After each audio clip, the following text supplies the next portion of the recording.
Thanks everyone for coming out. Really appreciate it. Just really proud of our guys tonight. Just the way they stuck together, handled adversity, responded to adversity, blocked out the noise. We had very good intentional focus today as a football team. Just continue to play the next play, focus on playing one play at a time, 6 seconds of play, and playing with relentless effort. We just believe in each other, believe what we're doing, stand together, and we play complementary football more often tonight. We executed more often tonight, and so we got the results that we wanted. So just really proud of our guys and everyone in our organization for sticking together and pushing through the adversity to be able to get the job done. And really solid team win for us. I want to thank our fans. Homecoming is an important weekend for Spartan Nation. And our fans were a huge factor in the game today. The student section was loud. Really getting out there. We really feed off of our fans. We feed off of the energy of Spartan Nation. Homecoming, we can feel the buzz, and it was a factor for our players. And so I just want to thank our fans for hanging in there with us. I know it's been a tough stretch, for all of us. But that's what we do as Spartans. We don't quit. We just keep chopping and keep going after it relentlessly until we get it right. And so we took a step in the right direction today, and I'm really proud of everybody involved, all the Spartans. So thank you very much. With that, I'll open up for questions. First one's on your left there, Coach. Rico. Coach, talk about, I asked Peyton this question, and you kind of referred to it in your opening statement, but as far as things not working this last month, and now, having a lot more things work for you to win, and he mentioned the same word you did, execution. Was it just that simple? Yes, it is that simple, because we talk about death by inches week after week after week, and I think that's a lack of execution. And we don't have a lot of margin for error on our football team, so if one guy's not doing his job, usually we don't have a positive play, whether it's offense, defense, or special team. So we have more guys executing more often together for 60 minutes, and so we got a better result. Absolutely. Whitman got to start at linebacker today after playing defensive end. Came up with a big interception in the first quarter, forced home in the second overtime. Can you talk about the position change, what went into it, and what you thought of the game today? Yeah, he was big in the game. We moved him to defensive end, right at the end of camp because of injuries. We had some significant injuries. We were extremely pained. We're trying to get the best guys on the field. So he was unselfish. He made that move, and obviously he's got a really good pass rush ability. We started to get some guys back they could play that end position, and so we decided to move him back to linebacker. On the rundowns, he still is rushing third down, obviously in our rush package, and so it's just good. We just have more depth at the end. We would allow us to do that. He's been very, very unselfish, which has helped our football team. Yeah. Back here. At Big Ten Media Days, Jaden said he believes the wide receiver room can be the best in the Big Ten. And days like today, just where do you look at the receiver room and how much confidence they have? Yeah, well, they played at a high level today, and those guys can make plays. There's no secret that those guys can make plays. All those guys have made plays at some point, throughout the season. Contested throws. So that's no surprise to me. We just need to continue to, we have to build on some of the positive things that we did today. We can't get ahead of ourselves. The one thing that we can't do is, we can't get seduced by success. We can't do that. We can't, we took a step in the right direction. I'm so proud of these players, and the locker room was buzzing. The guys are extremely happy. Now we got a 24-hour rule, and we have to dial back in, because it's all about what's next. And so we're going to evaluate it. We're going to watch the film just like we always do. We're going to see some things there that we actually need to clean up. We're going to see some things that were good that we can build upon, and we're going to get ready for what's next. And we all know what that is. Jack. Mel, a couple of things about the penalties. What were you thinking when you saw that flag on Jaden's punt return? Did you know what that call was? Yeah, they called it a illegal, like crackback block or whatever. That's what they said, so. 9 penalties for 102 yards, and seems like some of the same guys are making them. With your limited margin for error on a play like that, or a couple plays like that might have cost you a game. What do you do about that? Yeah, well, we evaluate them. We have really 2 categories of penalties. Yes, dumb, stupid penalties. We have to eliminate those. More accountability, more pressure on guys. We have to take guys out. We can't be there. That's what it is. We show them, we break them down, we teach off of them. And we need to eliminate dumb, foolish penalties. Those are choices and decisions that we make, battlefield decisions. So we have to have more poise and more discipline, as a football team. Because every, 100 yards is pretty much 7 points. And it was pretty much that today. And then you have, aggressive penalties.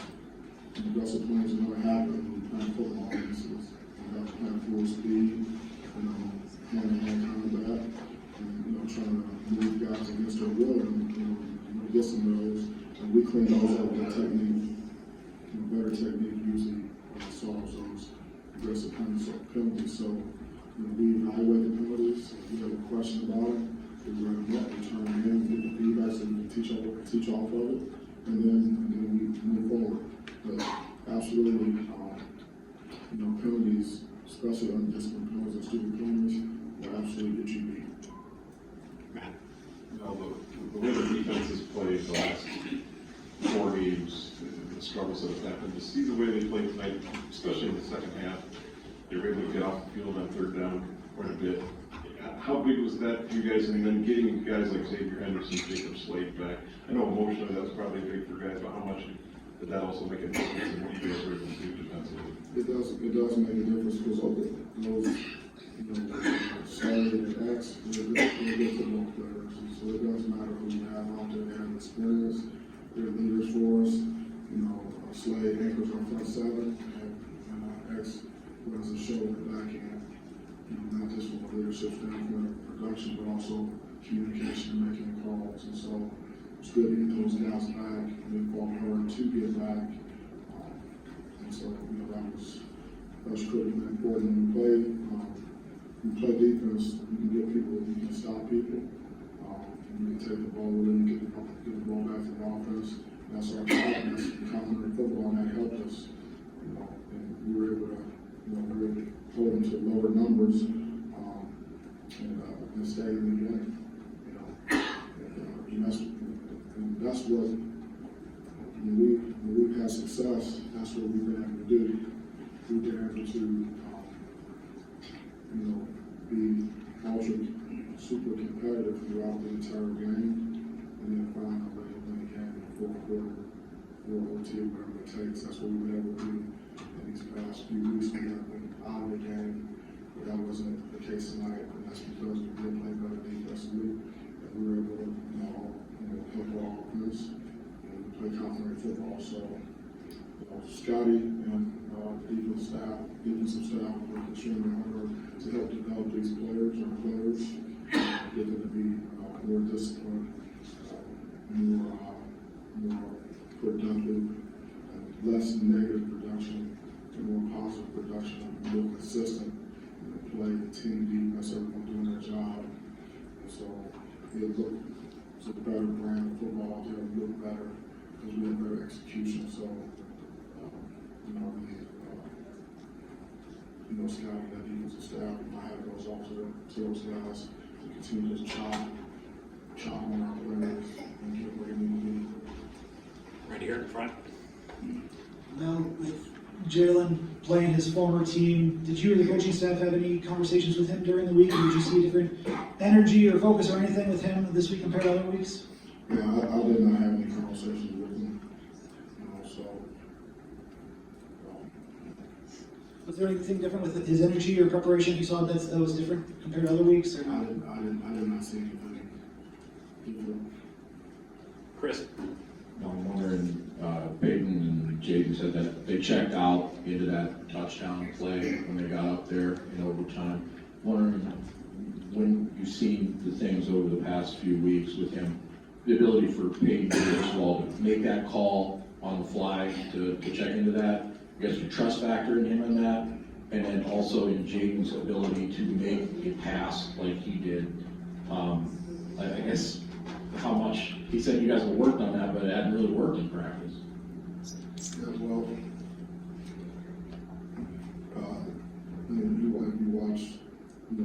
you watch this enough, you see that Peyton makes a lot of calls at the line. And he's been doing that. That's not something that's new. So, that's part of what he can do is get us in and out of plays. And so we did a really nice job. We were executed. And then, we work plays in practice. And we try to when we run plays, we try to run them under stress. Some difficult situations. And we knew that based on the way they were playing us, that play would have a chance. And so, we were good execution. And so, we did a good job, good play call, good execution. Playing to win, not playing not to lose. What's your evaluation of Jaden's performance? The evaluation right there, Jaden is his Jaden, you look like Reverend Cunningham. That's my evaluation. That's 6 seconds of that play. That was it. All right, we got Stephen, Graham, and Matt to wrap. No, I was just wondering about the last possession of regulation. What's sort of the calculation of using the timeouts and trying to go for the touchdown versus field goal? What you guys were thinking about and talking about as a coaching staff, and also what you heard or saw happen down the field goal attempt that sort of went awry there. Yeah, I mean that's what exactly do you want to know? Because I mean that's a lot right there. I know everybody wants to try to get out of here. At what point sort of do you decide we're playing for the field goal versus we're going all out here, and then also just once the field goal, what broke down and that what Bryce We did? were looking to go down there and score a touchdown, and it didn't work out. So we ended up did a really good job to Mayday, get those guys out there. We were out of timeouts. So we got them out there, and I really just need to see the film.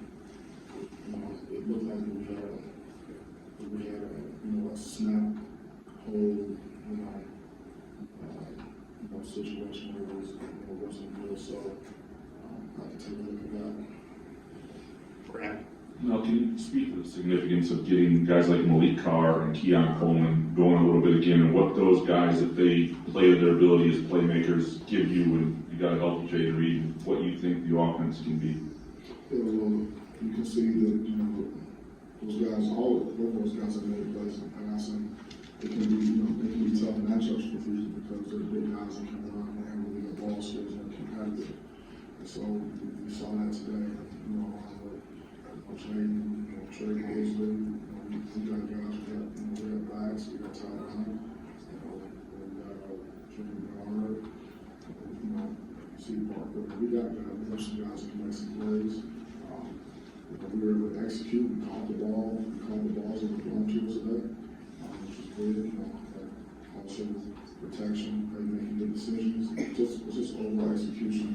So, like I tell our guys, multiple weeks. I mean, it's not like we look against it. It's not like we don't have any players. It's in better execution. One final one, Matt? And Mel, you obviously mentioned you know what's coming next, but I was wondering what this does for you guys from a confidence standpoint after 4 straight losses, and what the outlook is for the bye week and what you hope to accomplish there. Well, we'll see what it does for us when we show up to work. We'll see what it does. We can't be seduced by success. And so, like I said, we have a 24 over, and we'll see how we show up for what's next. And then we'll be able to evaluate, our level of confidence, our level of focus, our hunger level, and our maturity, and blocking out the nose as well. Because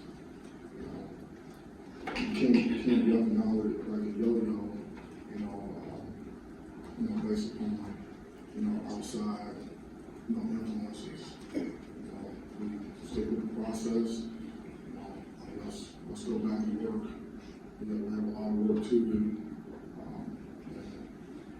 And we won one game, and I'm so proud of our guys for doing that, because it's hard to win games.